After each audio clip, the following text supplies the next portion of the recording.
देखो बच्चे, आज हम चालू करेंगे drift velocity. Drift velocity basically क्या होता है? देखो होता क्या है बच्चों, जैसे मान लो हमारे पास एक कंडक्टिंग वायर है, ये कंडक्टिंग वायर है, ठीक है। तो अभी मान लो एक वायर है, ये किसी भी बैटरी से कनेक्टेड नहीं है। तो बैटरी से कनेक्टेड नहीं है तो इसमें क्या होता होगा, इसके अंदर जो फ्री इलेक्ट्रॉन्स होते होंगे वो इधर उधर रैंडमली इधर उधर चल रहे होंगे। अब यहाँ पर सबसे पहला क्वेश्चन ये राइज होता है, बच्चे पूछते हैं कि सर ये कैसे पॉसिबल है। देखो बच्चों, हमने आपको एक चीज बताया था कि कोई एक कंडक्टिंग वायर होती है। कंडक्टर और इंसुलेटर में क्या फर्क होता है? कंडक्टर के अंदर जो इलेक्ट्रॉन्स होते हैं वो क्या होते हैं? फ्री होते हैं। और इंसुलेटर के अंदर इलेक्ट्रॉन फ्री अवेलेबल नहीं होते, फ्री इलेक्ट्रॉन अवेलेबल नहीं होते। फ्री इलेक्ट्रॉन्स क्या होते हैं? जो इलेक्ट्रॉन वैलेंस शेल से बाहर निकल के इधर उधर घूम रहे होते हैं, उन इलेक्ट्रॉन्स को क्या कहते हैं? हम फ्री इलेक्ट्रॉन्स कहते हैं। समझे बच्चे? इलेक्ट्रॉन्स को क्या कहते हैं? फ्री इलेक्ट्रॉन्स कहते हैं। जैसे मान लो मैंने आपको बताया था कि अगर हम पीरियोडिक टेबल की बात करें तो इधर जो होते हैं वो मेटल्स होते हैं, इधर जो होते हैं नॉन मेटल्स होते हैं। जो मेटल्स होते हैं उसके अंदर अगर हम देखें तो उसमें जो आउटर मोस्ट शेल होता है जिसे कहते हैं वैलेंस शेल, उसके अंदर इलेक्ट्रॉन इजिली बाहर निकल आते हैं क्योंकि उनको सफिशिएंट अमाउंट ऑफ एनर्जी मिल जाती है। किसकी वजह से? हीट की वजह से। रूम टेम्परेचर काफ़ी ठीक ठाक टेम्परेचर होता है, 300 केल्विन टेम्परेचर स्केल के हिसाब से। इतनी सफिशिएंट टेम्परेचर पे उनको ठीक ठाक हीट मिल जाती है, वो इलेक्ट्रॉन बाहर आ जाते हैं और रैंडम मोशन करते हैं इधर उधर। रैंडम जब वो मोशन करते हैं इधर उधर तो वो इलेक्ट्रॉन फ्री इलेक्ट्रॉन है हमारे बेसिकली, बट वो किसी प्रॉपर डायरेक्शन में मूवमेंट नहीं करते हैं, वो इधर उधर घूम रहे होते हैं फ्री इलेक्ट्रॉन, जब कोई गाइडेड वे में नहीं चल रहे होते हैं। तो इसका मतलब वो किसी वायर में चल भी रहे हैं, मूवमेंट तो हो रही है, बट वो करंट कैरी नहीं कर रहे हैं। इसका मतलब क्या है? जैसे मान लो मेटल है, कोई मेटल चीज है, उसके अंदर इलेक्ट्रॉन क्या कर रहे हैं? मूवमेंट कर रहे हैं, बट उस मूवमेंट से करंट क्यों नहीं लगता हमको? बता सकते हो? मैंने कोई मेटल की चीज छुई तो मेटल की चीज में तो इलेक्ट्रॉन का फ्लो हो रहा है, लेकिन उसको एक मतलब टेम्परेचर नहीं मिल रहा कि वो अपना। देखो अच्छा, मेनली बात यह है कि flow of charge is known as electricity. But actually क्या है कि हम अगर किसी एक कंडक्टर को बैटरी से नहीं भी कनेक्ट कर रहे हैं तो भी तो उसमें इलेक्ट्रॉन का फ्लो हो रहा है, रैंडम मोशन हो रहा है, यहाँ पर इधर उधर फ्लो कर रहे हैं, बट इसमें करंट क्यों नहीं है? इसे करंट क्यों नहीं कंसिडर करते हम? बताओ, करंट क्यों नहीं कंसिडर करते? इसको करंट हम कंसिडर नहीं करते हैं क्योंकि करंट तभी कंसिडर किया जाता है जब फिक्स डायरेक्शन में चार्ज पार्टिकल का क्या हो रहा हो? मोशन हो रहा हो। यहाँ तो रैंडम मोशन हो रहा है, तो रैंडम मोशन से क्या होगा? एक इधर जाएगा तो एक उधर आएगा, तो कुल मिला के नेट चार्ज फ्लो क्या हो जाएगा? 0 हो जाएगा। करंट का मतलब स्ट्रीमलाइनली सारे चार्ज पर्टिकुलर डायरेक्शन में मूव कर रहे हो, उसे कहते हैं इलेक्ट्रिक करंट। तो कहने का मतलब यह है कि अगर हम किसी एक वायर की बात करें, कंडक्टर की बात करें, जब उसमें हम कोई सोर्स या बैटरी कनेक्ट नहीं कर रहे हैं तो भी फ्लो ऑफ चार्ज है, बट फ्लो ऑफ चार्ज किसी पर्टिकुलर डायरेक्शन में नहीं है, इस वजह से हम कहेंगे कि उसमें करंट फ्लो नहीं कर रहा। बट जैसे ही बैटरी लगाएंगे तो बैटरी क्या करता है? उन चार्ज को एक डायरेक्शन में ड्राइव करता है। जैसे मान लो हम अभी लाइफ में चल रहे हैं, अनफोकस्ड हैं, भाई हमें क्या करना है हमको मालूम ही नहीं है, गाना गा रहे हो, मैं ऐसा क्यों हूँ, ठीक है। तो क्योंकि एक्चुअली क्या है कि अनगाइडेड वे में चल रहे हैं इधर उधर। बट ये है कि अगर आपको एक प्रॉपर गाइडेंस मिल जाए तो अपनी लाइफ में आप कुछ न कुछ गोल के पीछे अचीव करोगे उस चीज को। तो यहाँ पर यही सिचुएशन है। तो यहाँ पे कोई करंट नहीं है, जैसे हम कहते हैं बच्चे आपके में कोई करंट नहीं है, मतलब वो वैसा करंट नहीं बच्चे, मतलब वैसा करंट की आपके जिंदगी में कुछ पाने का चाहत नहीं है क्योंकि आप गाइडेड वे में नहीं चल रहे हो, रैंडमली हाँ पढ़ लेते हो, उठ लेते हो, थोड़ा पढ़ लेते हो, तो ये कोई करंट नहीं है लाइफ में। समझे बच्चे? लाइफ में करंट का मतलब ये है कि प्रॉपर डायरेक्शन में मूवमेंट करो, आप कहो कि नहीं मुझे तो ये करना है, अच्छे से कुछ अचीव करना है, ठीक है। तो मान लो हमने क्या किया, यहाँ बैटरी लगा दी, तो बैटरी लगा दी और सर्किट को कनेक्ट कर दिया वायर से, तो क्या होगा बच्चे बताओ? ऐसी सिचुएशन में क्या होगा? बोलो बोलो। तो चार्ज जो इलेक्ट्रॉन्स होंगे वो रैंडम मोशन छोड़ देंगे, मोस्टली ऐसे ही होगा। ज्यादातर इलेक्ट्रॉन एक डेफिनेट डायरेक्शन में फ्लो चालू हो जाएगा। अब हम इसे इलेक्ट्रिक करंट कंसीडर करेंगे, ये रहा ना। तो जो इलेक्ट्रॉन इधर उधर जा रहे थे वो सारे के सारे क्या होगा? एक पर्टिकुलर डायरेक्शन में, पॉजिटिव की तरफ मूव करेंगे। इलेक्ट्रॉन नेगेटिव चार्ज होता है, वो पॉजिटिव से अट्रैक्शन करता है ना, पॉजिटिव टर्मिनल की तरफ, तो एक प्रॉपर डायरेक्शन में उनकी मूवमेंट चालू हो जाएगी। बट एक्चुअली क्या होगा, यहाँ पर भी एक खास बात है, इलेक्ट्रॉन एक पर्टिकुलर डायरेक्शन में मूव तो करेंगे, बट क्या उनकी लाइफ इतनी सिंपल होगी? क्या वो इजिली फ्लो करेंगे? क्या उनको कोई हिंड्रेंस फेस नहीं करना पड़ेगा? एक्चुअली क्या होता है बच्चों, जब इलेक्ट्रॉन मूव करते हैं तो मोशन के दौरान में उनके आपस के कॉलिजन्स भी होते हैं, चलते चलते एक दूसरे से टकरा जाते हैं। एक्चुअली देखो बच्चे, होता क्या है कि बैटरी एक काइंड ऑफ फोर्स जनरेट करती है, इन इलेक्ट्रॉन के ऊपर फोर्स अप्लाई करवाती है। किसकी फॉर्म में? क्योंकि इलेक्ट्रिक फील्ड जनरेट होती है बैटरी की वजह से, इलेक्ट्रिक फील्ड, या फिर आप कह सकते हो एक तरीके से ये टर्मिनल इसको अट्रैक्ट कर रहा है। अट्रैक्शन मतलब कि एक तरीके से क्या कर रहा है? फोर्स क्रिएट कर रहा है। अब जिस चीज पे फोर्स होता है उस चीज पे क्या होता है? एक्सेलरेशन होता है, क्योंकि हम किसी चीज पे जब फोर्स लगाते हैं तो चीज क्या करती है? एक्सेलरेशन करती है। खैर इसका डेरिवेशन है, हम डेरिवेशन अभी नहीं करा रहे क्योंकि डेरिवेशन जैसे कि सीबीएसई में भी नहीं है और एंट्रेंस पॉइंट ऑफ व्यू से भी इंपॉर्टेंट नहीं है, तो हम इसकी थ्योरी है जो इंपॉर्टेंट पार्ट है वो डिस्कस करेंगे सारा का सारा, ठीक है। तो फोर्स इसके ऊपर लग रहा है due to electric field of battery, और उसकी वजह से ये चार्ज पार्टिकल खींचे जा रहे हैं। जो फोर्स होगा तो वो एक्सेलरेशन क्रिएट करेगा। अब एक्चुअली क्या होता है बच्चों, यहाँ पर एक खास बात होती है, इलेक्ट्रॉन मान लो इधर उधर घूम रहा था, घूमते घूमते उस पर फोर्स लगने लग गया तो एक डायरेक्शन में चलने लग गया। तो जब किसी चीज पे फोर्स लगता है वो एक्सेलरेट करता है, एक्सेलरेशन से स्पीड इंक्रीज होती है। बट एक्चुअली क्या है कि इलेक्ट्रॉन की स्पीड बढ़ती जाती है, बढ़ती जाती है, बढ़ती जाती है। अब एक अगर हम थियोरेटिकल कॉन्सेप्ट की बात करें, अगर किसी बॉडी पे कंटिन्यूसली एक्सेलरेशन लगती रहे तो आपको पता होना चाहिए बच्चों उसकी स्पीड बढ़ती जाएगी, बढ़ती जाएगी, बढ़ती जाएगी। कैसे? देखो आमतौर पे क्या होता है बच्चों, जैसे v इक्वल टू क्या होता है? u plus AT। मान लो कोई बॉडी रेस्ट से चालू हो रही है, इनिशियल वेलोसिटी 0 है, इसका मतलब उसका तो v क्या हो जाएगा? AT। और अगर किसी बॉडी पे कंटिन्यूसली फोर्स या एक्सेलरेशन लगती रहे तो इस फॉर्मूले के हिसाब से उसकी वेलोसिटी धीरे धीरे क्या होती जाएगी? बढ़ती जाएगी, और बढ़ते बढ़ते किसी टाइम पर बहुत ज्यादा हो जाएगी। तो ऐसे तो किसी वायर से जब इलेक्ट्रॉन फ्लो करेंगे तो हाई वेलोसिटी से करेंगे और इनफाइनाइट वेलोसिटी से करेंगे, बट एक्चुअली ऐसा कुछ नहीं होता है। कारण ये है कि जब इलेक्ट्रॉन फ्लो करते हैं तो फ्लो करने में जब उनकी स्पीड बढ़ जाती है उसके बाद एकदम से टकरा जाते हैं, फिर से उनकी स्पीड क्या हो जाती है? 0 हो जाती है। समझे बच्चे? जैसे हम कुछ लाइफ में अचीव कर रहे होते हैं, हम कहते हैं अब तो मैं सक्सेसफुल हो जाऊंगा, फिर एकदम से एक स्टॉपेज सा आ जाता है। समझे बच्चे? आपस में एक दूसरे से, फिर से उनकी स्पीड क्या हो जाएगी? 0। फिर से कहानी चालू हो जाती है। एक इलेक्ट्रॉन चला, उसकी स्पीड 0 थी, बढ़ती गई बढ़ती गई बढ़ती गई, फिर मैक्सिमम हो गई, फिर एकदम से टकरा गया, फिर से 0 पे आ गया, फिर से बढ़ी। तो इस चक्कर में क्या होता है कि इलेक्ट्रॉन्स अपनी स्पीड को बहुत ज्यादा अचीव नहीं कर पाते। समझे बच्चे? लेकिन तो करंट होता है वो कांस्टेंट होता है। मतलब एक्चुअली क्या होता है बताते हैं बच्चा, सब बताते हैं, रुक जाओ।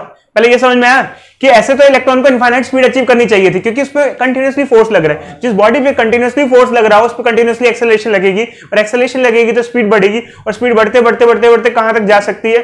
थियोरेटिकली वो इनफाइनाइट तक जा सकती है इस फॉर्मूले के हिसाब से। बट ऐसा पॉसिबल नहीं है, क्योंकि एकदम से क्या होगा, जैसे मान लो मैं बाइक चला रहा हूं, मैं सोचा भाई अब तो 15 मिनट में पहुंच जाऊंगा, बट एकदम से क्या होगा, मैं निकलूंगा और मेरे को रेड लाइट दिख जाएगी, फिर से मैं स्पीड बढ़ाऊंगा, फिर से रेड लाइट दिख जाएगी। तो एक्चुअली ऐसा ही कुछ होता है, वो टकराता है, उसकी स्पीड स्लो डाउन हो जाती है। तो एक्चुअली क्या है इसका मतलब, क्या कोई जब वायर में इलेक्ट्रॉन फ्लो करता है तो कांस्टेंट स्पीड से करता है? नहीं, उसकी स्पीड बढ़ती घटती रहती है। बट हाँ, हम उसकी एवरेज स्पीड डिफाइन कर सकते हैं। एवरेज स्पीड मतलब कह सकते हैं कि भाई बड़ी घटी इस करीब करीब इस एवरेज स्पीड से वो चल रहा है। अब ड्रिफ्ट वेलोसिटी क्या होता है? जितने भी इलेक्ट्रॉन चल रहे हैं वायर में उनके एक तरीके से एवरेज स्पीड को हम कहते हैं ड्रिफ्ट स्पीड या ड्रिफ्ट वेलोसिटी। समझे या नहीं समझे बच्चे? ये एक फिक्स्ड वैल्यू होती है, समझे? जो इलेक्ट्रॉन है वो एक फिक्स्ड वेलोसिटी से, एवरेज वेलोसिटी से, फिक्स एवरेज वेलोसिटी से वायर में फ्लो करते हैं। अब खास बात यह है कि आप यकीन मानो इस चीज को जान के हैरान हो जाओगे, किसी वायर में जो इलेक्ट्रॉन की ड्रिफ्ट वेलोसिटी होती है बहुत कम होती है। वैसे तो ज्यादा होनी चाहिए थी, बट टकराने की वजह से कम हो जाती है। ये मान लो 2 mm पर सेकेंड। इसका मतलब क्या है? बहुत फास्ट चल पा रहे हैं या बहुत स्लो चल पा रहे हैं? बोलो बच्चे, बोलो। अभी बताएंगे बच्चे ड्रिफ्ट वेलोसिटी किस किस फैक्टर पर डिपेंड करती है। हाँ बच्चे, ड्रिफ्ट नाम है बच्चे। ड्रिफ्ट मतलब कि आपने ड्रिफ्ट क्या होता है? कार में ड्रिफ्ट क्या होता है बताओ? प्रॉपर मीनिंग क्या होता है ड्रिफ्ट का पता है आपको? इंग्लिश में सर्च करो फिर आपको समझ में आ जाएगा। ड्रिफ्ट का मतलब क्या होता है? एक तरीके से वो नहीं बच्चे, उसका मतलब ड्रिफ्ट सिर्फ नहीं होता है। जैसे मान लो स्पीड बढ़ाई हमने, फिर ब्रेकिंग अप्लाई की, फिर बढ़ाई, फिर ब्रेकिंग अप्लाई की, यही तो करते हैं ना, ड्रिफ्ट मारते हैं, गाड़ी चलाते हैं ना, स्पीड बढ़ाई फिर ब्रेकिंग अप्लाई की, यही तो हो रहा है। इलेक्ट्रॉन स्पीड बढ़ा रहा है, फिर वो टकरा जा रहा है, ब्रेकिंग लग जा रही है, समझे? तो ये इलेक्ट्रॉन के लिए क्या हुआ? ड्रिफ्ट। समझे बच्चे? इसे कहते हैं ड्रिफ्ट वेलोसिटी। तो ये बहुत ज्यादा नहीं हो पाती है, ये बच्चे एवरेज स्पीड है। एवरेज मतलब मान लो कि चलो मैं घर से निकला, फिर मैं चला, मैंने स्पीड बढ़ाई, फिर रेड लाइट मिल गई, फिर कम हो गई, फिर बढ़ाई, फिर एवरेज मेरी इतनी स्पीड करीब करीब होगी। तो एक्चुअली क्या ये बहुत कम होती है बच्चे, क्योंकि जैसे मान लो 2 mm पर सेकेंड होती है। अब मेरा एक क्वेश्चन ये है कि जैसे अगर average speed drift speed 2 mm/s है तो इलेक्ट्रॉन को तो बहुत टाइम लगेगा एक जगह से दूसरी जगह तक जाने में। 2 mm/s बहुत कम होता है। तो एक क्वेश्चन ये अराइज होता है एनसीईआरटी में दिया है कि हम जैसे ही स्विच ऑन करते हैं तो बल्ब ये अप्लायंस एकदम से ऑन कैसे हो जाता है। हाँ शाबाश, हाँ देखो शाबाश, वेरी गुड। देखो एक्चुअली क्या होता है कि जैसे मान लो जैसे एनसीईआरटी में क्वेश्चन दिया हुआ है कि ड्रिफ्ट स्पीड बहुत कम होती है, तो ऐसा क्यों होता है कि जैसे ही हमने स्विच ऑन किया तो बल्ब एकदम से ग्लो करने लग जाता है। तो उसका कारण ये होता है बच्चे, इधर देखो, जैसे आप स्विच ऑन करते हो तो ये वाला इलेक्ट्रॉन अपने नेक्स्ट इलेक्ट्रॉन को पुश करता है, कोलाइड करके एनर्जी क्या कर देता है, कई बार ट्रांसफर कर देता है। एक इलेक्ट्रॉन चला, उसने नेक्स्ट को ट्रांसफर किया, नेक्स्ट ने दूसरे को किया, दूसरे ने तीसरे को किया, तो इस कॉलिजन की वजह से भी कुछ एनर्जी मोमेंटम ट्रांसफर हो जाता है। समझे बच्चे, टकराने से, जैसे मैं टकरा गया किसी से, उसमें एनर्जी ट्रांसफर हो गई। जैसे एक लाइन होती है, लाइन में पीछे को धक्का मारो तो उधर आगे तक पहुंच जाता है। तो इस वजह से भी कि चल वो इलेक्ट्रॉन रहा था बट उसकी वजह से आगे वाला इलेक्ट्रॉन भी मूवमेंट कर रहा है। इधर देखो बच्चे, समझे बच्चे। अब रही बात इसकी कि बच्चे हमें एक एक्सप्रेशन पढ़ना पड़ता है, एक्सप्रेशन फॉर ड्रिफ्ट वेलोसिटी, जो कि अब डेरिवेशन एग्जामिनेशन में नहीं है और इसका कोई इंट्रेंस में भी यूज नहीं है, तो हम सीधे सीधे बच्चे एक्सप्रेशन बता देंगे। ठीक है, तो इलेक्ट्रॉन का जो ड्रिफ्ट वेलोसिटी का एक्सप्रेशन होता है वो होता है माइनस ई टाउ बाय एम। यहां पर चीजें क्या क्या होती हैं देखते हैं बच्चों। देखो बच्चे, टाउ वाला नहीं, टाउ है बच्चे, tau. E is charge of electron, m is mass of electron wire में, ई इज इलेक्ट्रिक फील्ड जो कि बैटरी की वजह से है, टाउ ये देखो बच्चे टॉर्क जैसा सिंबल होता है इसका, टी जैसा होता है ऐसे, जो आप लोगों ने टॉर्क पढ़ा था अपनी 11th क्लास में। ये होता है रिलैक्सेशन टाइम, यहां पे अलग चीज होती है ये। अब क्या क्या चीजें क्या क्या होती हैं और किस किस चीज पे क्या क्या चीज डिपेंड करती है हम ये देखते हैं। देखो बच्चे, देखो मास और चार्ज ऑफ इलेक्ट्रॉन को तो हम चेंज नहीं कर सकते, जैसे कि एक बेसिक सी चीज है, क्योंकि वो वायर में जब इलेक्ट्रॉन फ्लो करता है तो ये चीजें तो क्या होती हैं, फिक्स्ड होती हैं। बट हम क्या चीज कर सकते हैं, जैसे मान लो मैं चाहता हूं कि किसी वायर में इलेक्ट्रॉन ज्यादा स्पीड से फ्लो करें, तो आप क्या चीजें चेंज कर सकते हो बच्चे, बताओ। उस इलेक्ट्रिक फील्ड कैसे बढ़ाओगे, बताओ। देखो इलेक्ट्रिक फील्ड चेंज कर दोगे, कैसे बढ़ाओगे इलेक्ट्रिक फील्ड, बोलो बच्चे, बोलो। देखो बच्चे, इलेक्ट्रिक फील्ड बढ़ाने के लिए आपको हाई वोल्टेज की बैटरी लगानी पड़ेगी। ज्यादा वोल्टेज की बैटरी ज्यादा स्ट्रॉन्ग अट्रैक्शन या ज्यादा स्ट्रॉन्ग फील्ड प्रोड्यूस करेगी, समझे बच्चे। तो उससे फील्ड बढ़ जाएगी, ज्यादा वोल्टेज की बैटरी लगाओगे ज्यादा स्ट्रॉन्ग फील्ड प्रोड्यूस करेगी। तो जैसे अगर हम कहें कि एक सब कुछ सेम है, एक केस में हमने 5 वोल्ट की बैटरी लगाई, एक में 10 की, तो जिसमें 10 वोल्ट की बैटरी लगाई उसमें जो इलेक्ट्रॉन्स होंगे उनकी फ्लो की स्पीड क्या हो जाएगी, अपने आप बढ़ जाएगी, क्योंकि स्ट्रॉन्ग फोर्स लगा रही है ना, ज्यादा वोल्टेज की बैटरी है, ज्यादा स्ट्रॉन्ग फोर्स क्रिएट कर रही है, ज्यादा स्ट्रॉन्ग फील्ड क्रिएट कर रही है। ठीक है, तो इलेक्ट्रिक फील्ड समझना तो बहुत बेसिक सी बात है। बट अब बात आते हैं बच्चे टाउ पे। ये टाउ क्या होता है, व्हाट इज टाउ। टाउ का नाम है रिलैक्सेशन टाइम। एक्चुअली क्या होता है बच्चे, जब इलेक्ट्रॉन चलते हैं तो चलते ही टकरा जाते हैं, फिर उनकी स्पीड स्लो डाउन हो जाती है। जैसे मान लो कि मेरे पास अगर 2 रूट हैं और एक रूट पे ज्यादा रेड लाइट्स हैं, जैसे मान लो कि मुझे करोल बाग जाना होता है, जब कभी आमतौर पे जैसे कभी कुछ सामान लेने करोल बाग जाना है, गफार जाना है, तो मैं वो जो मेन रूट है, आप लोग में गए कोई बच्चा गफार करोल बाग जाते? अच्छा या फिर जैसे मान लो लक्ष्मी नगर का ये रूट है मेन, यहाँ से आते हैं, इतनी सारी रेड लाइट है, तो अगर मुझे यहाँ लक्ष्मी नगर क्रॉस करना होता है, मैं प्रेफर करता हूँ रेड लाइट वाला रूट ना लेके अंदर से गलियों से निकल जाऊँ, उससे मेरा टाइम सेव हो जाता है, क्योंकि रेड लाइट में स्पीड स्लो डाउन हो जाएगी कंटिन्यूसली।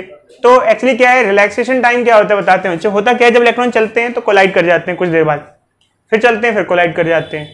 तो 2 कॉलिजन के बीच में जो टाइम होता है, कुछ टाइम होता है, जैसे मान लो उन सबका एवरेज टाइम कहलाता है रिलैक्सेशन टाइम। अभी एवरेज टाइम क्या होता है, मान लो एक इलेक्ट्रॉन चलता है, हर 2 सेकंड बाद टकरा के स्लो डाउन हो जाता है, फिर चलता है।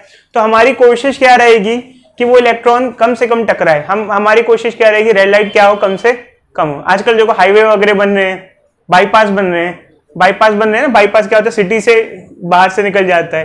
उसकी कोशिश ये होती है कि लोग ऐसे ट्रैफिक में ना फंसे, रेड लाइट में ना फंसे। तो यहाँ पे भी हमारी कोशिश ये होती है इलेक्ट्रॉन कोलाइड ना करे, कम कोलाइड करे तो अच्छी स्पीड खींच लेगा, अच्छी स्पीड खींच जाएगी, फिर कोलाइड करे तो स्पीड स्लो डाउन हो जाए तो ठीक है, कोई बात नहीं है।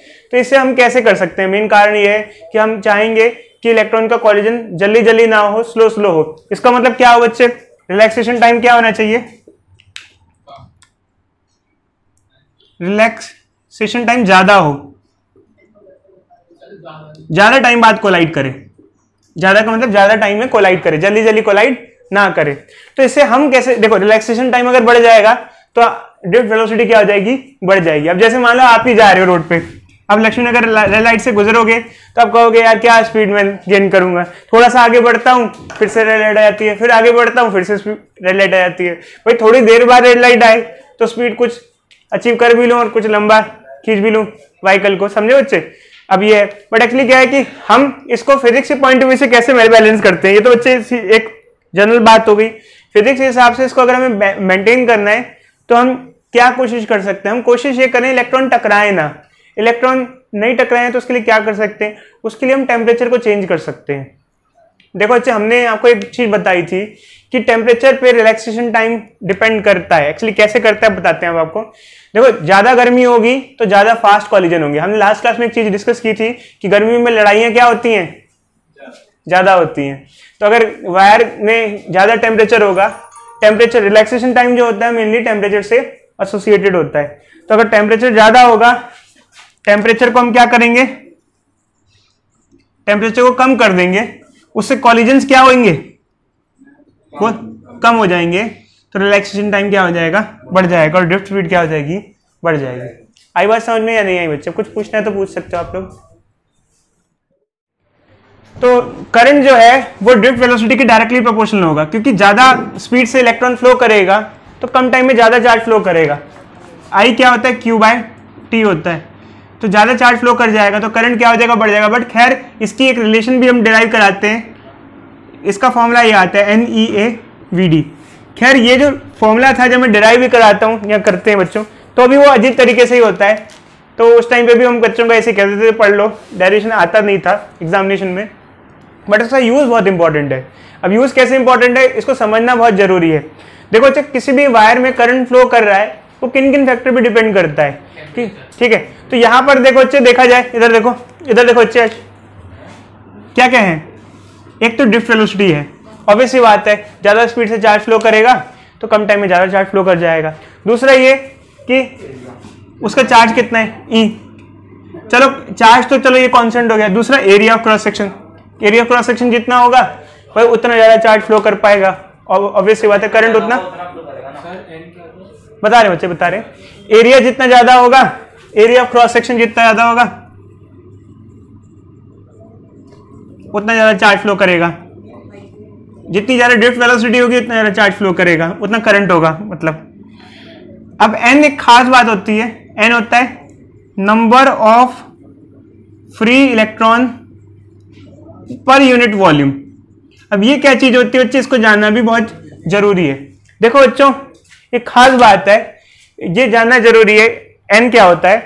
देखो अच्छा, एक मेरा क्वेश्चन ये है, इधर देखो सर ई चार्ज है, ई तो इलेक्ट्रॉन का चार्ज होता है। जो स्मॉल, कभी भी स्मॉल ई लिखा हो ना बच्चे, उसका मतलब चार्ज ऑफ इलेक्ट्रॉन होता है। तो आप लोगों को कुछ उसको पूछने की जरूरत नहीं है, चार्ज ऑफ इलेक्ट्रॉन होता है। अब इसमें खास बात इधर देखो बच्चे, मुझे एक चीज बताओ, एक कंडक्टिंग वायर है, ठीक है, इधर देखो बच्चे, और ये बैटरी से कनेक्टेड है, मान लो इसका कंडक्टिविटी हाई है, ठीक है, इसकी कंडक्टिविटी क्या है, हाई है। देखो बच्चों एक्चुअली क्या है कि फ्री इलेक्ट्रॉन, हाँ बोलो बच्चे बोलो।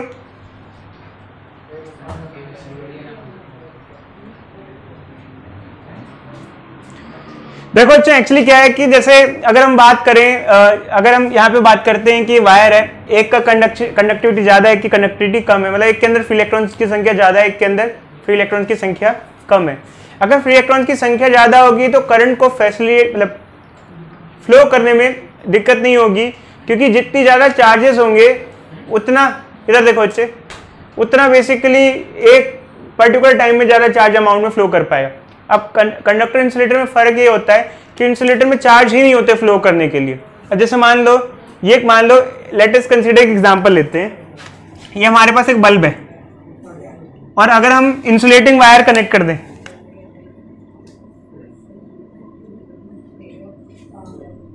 इंसुलेटिंग वायर कनेक्ट कर दें, इसके अंदर चार्ज का फ्लो इजिली नहीं हो पाएगा। क्या कारण है बता सकते हो? इंसुलेटिंग इंसुलेटिंग वायर में फ्री इलेक्ट्रॉन नहीं हो, मतलब इलेक्ट्रॉन की मूवमेंट नहीं है। देखो अच्छे, एक्चुअली क्या होता है, सिर्फ करंट में ये नहीं होता कि एक चार्ज पर्टिकुलर यहां से यहां चल के यहां जाता है, वो एक तरीके से अपना मोमेंटम भी ट्रांसफर करते हैं। जब चलते हैं तो चलने के दौरान अपना मोमेंटम, मोशन तो खुद करते ही करते हैं ऑब्वियसली बात है, बट मोमेंटम भी ट्रांसफर करते हैं इस दौरान, और उसकी वजह से भी फ्लो होता है। बेसिकली यहां से इलेक्ट्रॉन चल रहे हैं, अपना एनर्जी ट्रांसफर कर रहे हैं इलेक्ट्रॉन्स को, तो आगे मोशन ट्रांसफर हो रहा है एक तरीके से चार्ज पार्टिकल्स को। तो जो कि अगर फ्री इलेक्ट्रॉन्स नहीं होंगे तो जैसे यहां से जो चार्ज फ्लो करेगा वो उसको दूसरे चार्ज पार्टिकल्स नहीं मिल पाएंगे एनर्जी ट्रांसफर के लिए। बट अगर इसको बहुत बेसिक लैंग्वेज में ये कहो तो अगर फ्री इलेक्ट्रॉन्स नहीं होंगे तो उतनी ज्यादा संख्या नहीं होगी एक पर्टिकुलर एरिया में जो ज्यादा चार्ज को कैरी कर पाएगा। अब कोई भी कंट्री है, देखो जो पॉपुलेशन के फायदे भी और नुकसान भी है। इंडिया जैसे कंट्री है उसमें पॉपुलेशन डेंसिटी के फायदे भी और नुकसान भी है। फायदे ये हैं कि भाई हमको कुछ चीजें लग्जरीज, कुछ चीजें सस्ती भी मिल सकती हैं, जैसे वर्क फोर्स सस्ता मिल जाता है, आपको पता होगा। वर्क फोर्स मतलब लेबर सस्ता मिल जाता है उस तरीके से। तो यहाँ पर क्या है कि ज्यादा इलेक्ट्रॉन्स मिल जाएंगे। तो बेसिकली मैंने आपको बताया बच्चे, इलेक्ट्रॉन लेबर ही होती है। मैंने आपको बताया ना क्या क्या काम करती है इलेक्ट्रॉन, लेबर है। क्या काम करती है? एनर्जी को ढोती है। क्या करती है? एनर्जी को ढो के एक जगह से दूसरी जगह लेके जाती है। जैसे चाइना है, चाइना में पहले वर्कफोर्स सस्ता था, इसलिए चाइना में मैन्युफैक्चरिंग इंडस्ट्रीज सेटअप हुई। पता है चाइना में इतनी सारी मोबाइल फोन की कंपनी सेटअप क्यों हुई, या मैन्युफैक्चरिंग हब क्यों है वर्ल्ड का? क्योंकि चाइना में लेबर चीप था। आज इंडिया में लेबर चीप है तो अब इंडिया हब बन रहा है धीरे धीरे। अब नेक्स्ट चाइना इंडिया है आज के टाइम में, आने वाले टाइम में, क्योंकि इंडिया में वर्कफोर्स सस्ती है कंपैरेटिवली। तो वही है बच्चे, यहाँ पर भी क्या होता है, जितने ज्यादा तादाद में अवेलेबिलिटी होगी उतना बेटर होगा। तो यहाँ पर भी क्या है कि फ्री इलेक्ट्रॉन्स की संख्या एक कम स्पेस में ज्यादा अवेलेबल होगी तो चार्ज का फ्लो उतना ही आसान होगा। नुकसान भी तो है, पॉल्यूशन भी तो बहुत ज्यादा होगा। हाँ बच्चे, सब चीजों का फायदा नुकसान होता है, वो सब हम डिस्कस करेंगे। बट एक्चुअली क्या है कि अभी तो हम फायदे की तरफ देख रहे हैं ना, हमें तो अपना एनर्जी काम कराना है। कंपनी जो विदेश से इंडिया में आती है उसको तो यही फायदा देखते हैं ना कि ज्यादा लोग हैं काम करवाने के लिए कम पैसे में। नुकसान तो अलग चीज है ना, समझे बच्चे? नुकसान का चलो अलग चीज है, बट हमें तो फिलहाल फायदे के बारे में डिस्कस करना है कि फ्री इलेक्ट्रॉन्स की संख्या ज्यादा होगी। अब ये सिर्फ फ्री इलेक्ट्रॉन्स नहीं होते, ध्यान रखना चाहिए, free electrons per unit volume होते हैं। इसका क्या मतलब है बच्चे? मतलब एक वॉल्यूम के स्पेस में ज्यादा इलेक्ट्रॉन्स क्या है? फ्री हैं।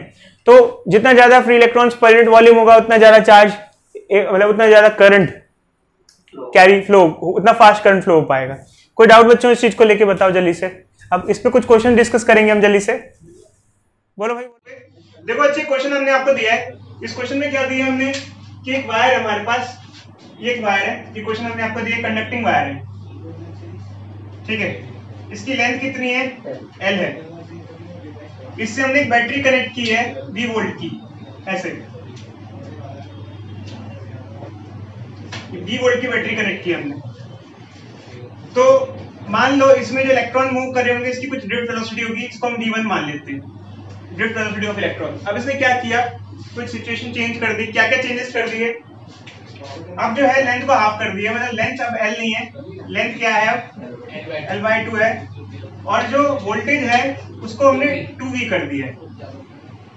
जितने न्यूमेरिकल करोगे उतने बढ़िया है बच्चे। न्यूमेरिकल काम आते हैं, थ्योरी तो कोई प्रॉब्लम नहीं है, थ्योरी की तो कोई बात ही नहीं है। थ्योरी का आपको ऐसे सीख जाओगे पढ़ते पढ़ते।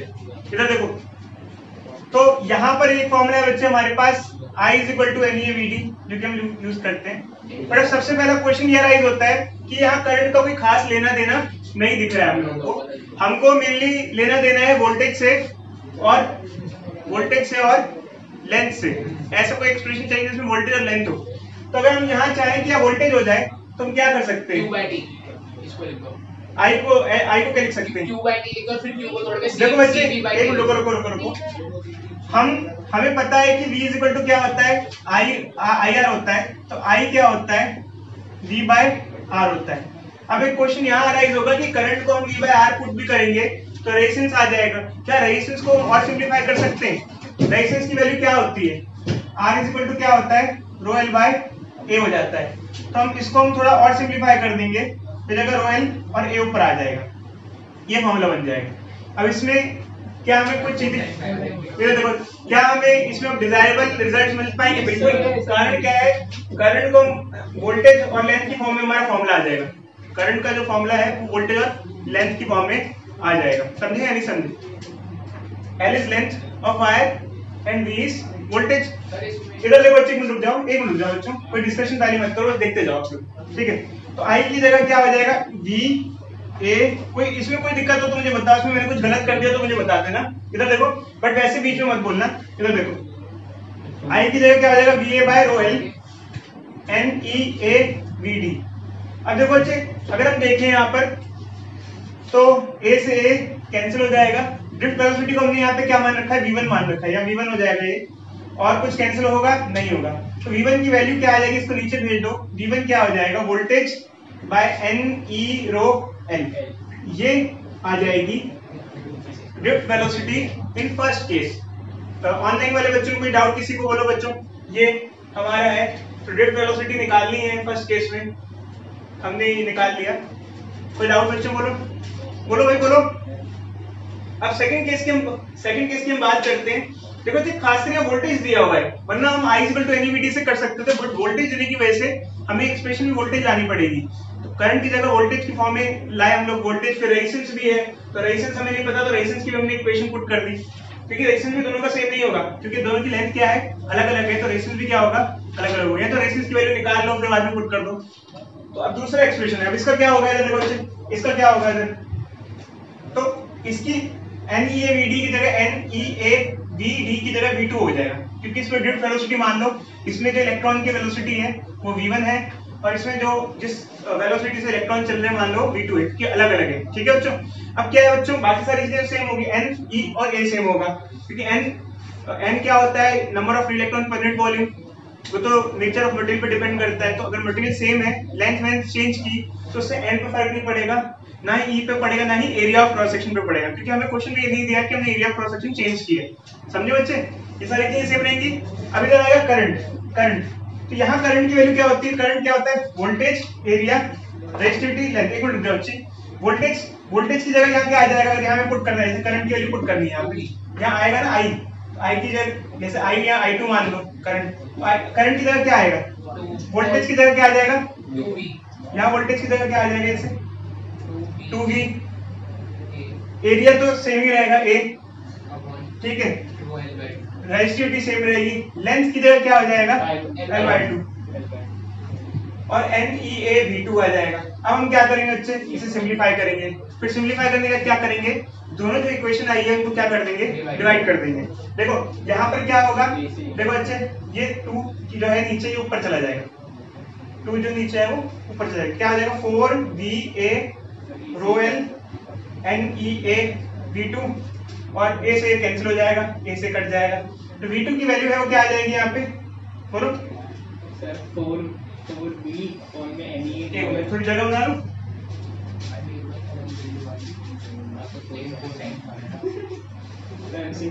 पूरा हाँ, एक मिनट मैं कर रहा हूँ, मैं मैनेज कर रहा हूँ। V2 की वैल्यू क्या आ जाएगी यहाँ से? 4B और में NE rho L। 4V NE rho L। अब देखो बच्चे, हमें क्या करना है? रेशियो निकालना है V1 और V2 का, ठीक है?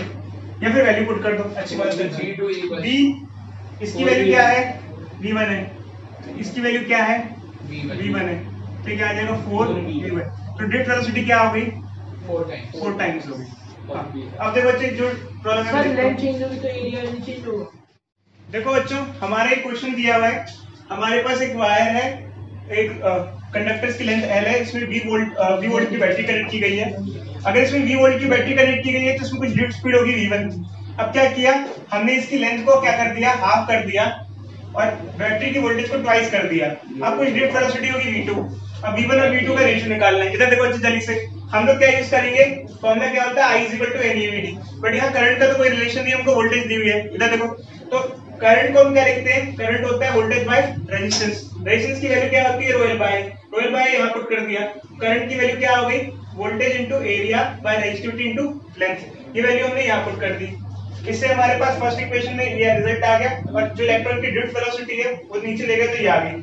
सेकंड केस में क्या हुआ कि लेंथ L/2 हो गई, और वोल्टेज 2V होगी। तो सेम जैसे वैल्यू हमने I इक्वल टू AdVd यहाँ लिखी थी वैसे यहाँ लगा दी, बट यहाँ जो करंट आएगा उसके अंदर वोल्टेज की जगह हम V की जगह क्या लेंगे 2V ले लेंगे और लेंथ की जगह क्या ले लेंगे L/2 ले लेंगे। इसको हम सिंप्लीफाई करेंगे। अब दो इक्वेशंस आ गए, इसको डिवाइड कर दें, कोरिलेट कर दो। इससे क्या आया देखा कि ड्रिफ्ट वेलोसिटी क्या हो गई 4 टाइम्स हो गई। तो जल्दी से बच्चे हम दूसरा क्वेश्चन करते हैं इसके बाद, जल्दी से देखो।